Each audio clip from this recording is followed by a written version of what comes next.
নমস্কার, রুমার kitchen and ব্লগে সবাইকে স্বাগত। আবার চলে এসেছি প্রতিদিনের মতো। দুপুরবেলা যে রান্নাগুলো আমি করি কিংবা আমার রান্নার দিদি যে রান্নাগুলো করে আমাদেরকে দেয় সেইগুলো তোমাদের কাছে শেয়ার করি প্রতিদিন। দেখে নাও, রান্নাগুলোকে আমি দেখিয়ে দিয়েছি, সেই রান্নাগুলো দিয়ে আমি থালি শেয়ার করব তোমাদের কাছে। ভাতটা আর উচ্ছে আলু ভাতেটা আমি আগে থেকে সাজিয়ে গুছিয়ে নিয়েছি। প্রতিদিন কিছু না কিছু সিদ্ধ দেওয়ার চেষ্টা করি। আর নিয়েছি এখানে শাক ভাজা। শাক ভাজাটা নেওয়া হয়ে গেলে নেব ডিম সিদ্ধ।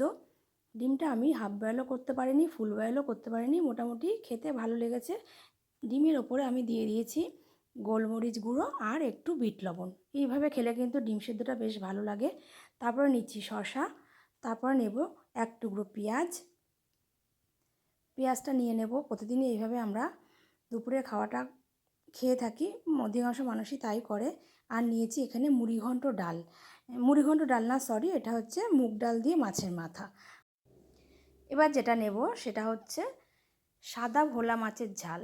আমরা লাল ভোলা খেয়ে থাকি, সাদা ভোলাটাও ভীষণ ভালো লাগে খেতে, খুব টেস্টফুল।